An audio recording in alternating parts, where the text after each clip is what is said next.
Anda kembali menyaksikan Nusantara Business Hour dalam segmen Market Lock.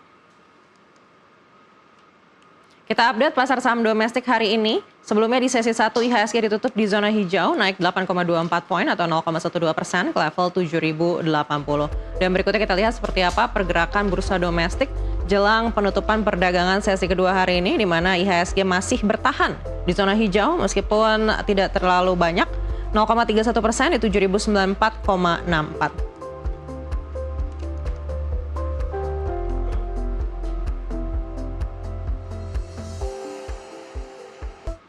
Dan untuk mengulas pergerakan saham hari ini, kami sudah terhubung dengan Muhammad Wafi, Head of Research Korea Investment and Sekuritas Indonesia. Iya Mas Wafi, kalau melihat pergerakan IHSG saat ini sebenarnya mencoba untuk bertahan di level 7.000-an. Dan kita lihat memang terlihat sudah ada penguatan meskipun belum terlalu signifikan dibandingkan pelemahan yang sudah terjadi dalam beberapa hari begitu. Tapi apakah menurut Anda dari segi teknikal ini sudah tertutup gapnya? Artinya IHSG ini hingga akhir pekan besok ini mungkin akan berada di zona penguatan. Ya, saya lihat memang tren penguatan untuk saat ini masih lebih bersifat technical rebound ya Mbak ya.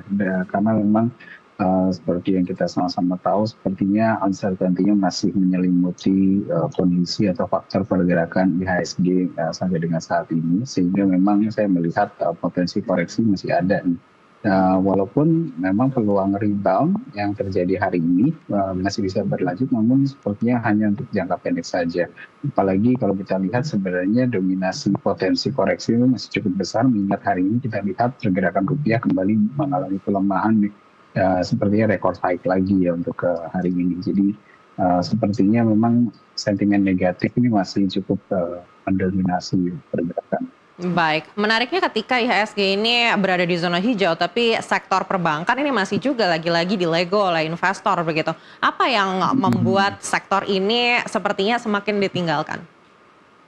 Iya, ini lebih karena faktor exposure asing ya, di mana sektor perbankan ini merupakan sektor yang paling banyak dimiliki oleh investor asing, terutama untuk saham for big banks. Dan itu yang kemudian menjadi target objek outflow asing ketika asing kemudian banyak melakukan aksi jual keluar dari IHSG.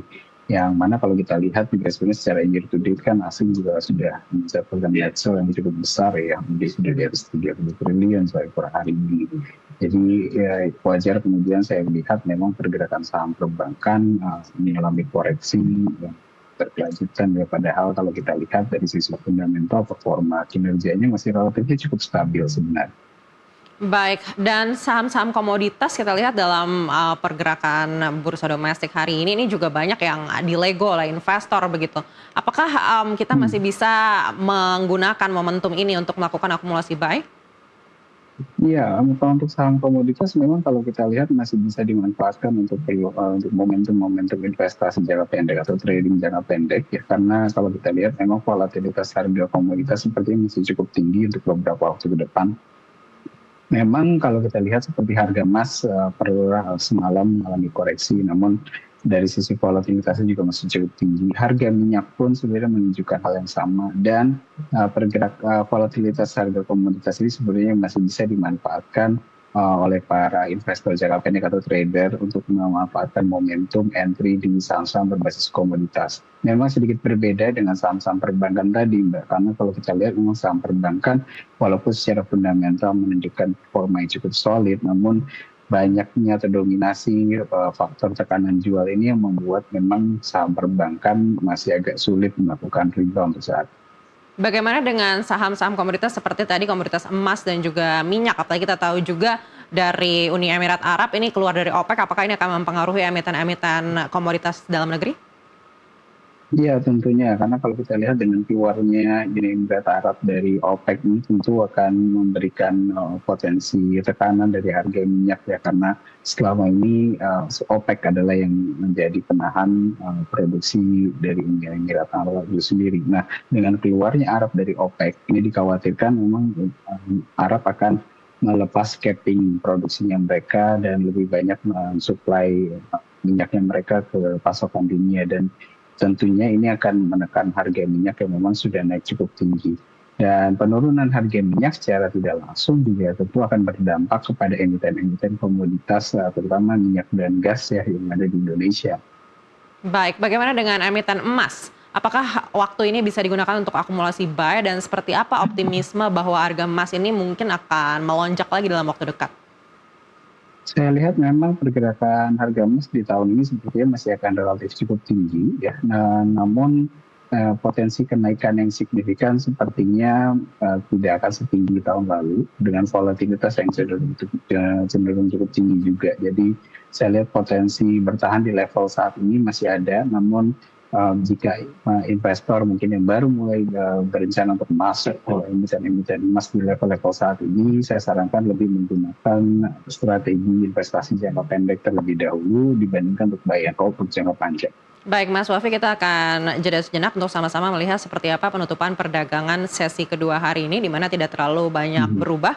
IHSG masih berada di zona hijau dengan penguatan 0,41% di 7.101,22. 379 emiten menguat, 282 melemah, 154 stagnan, dan kapitalisasi pasar di 12.663,3 triliun rupiah.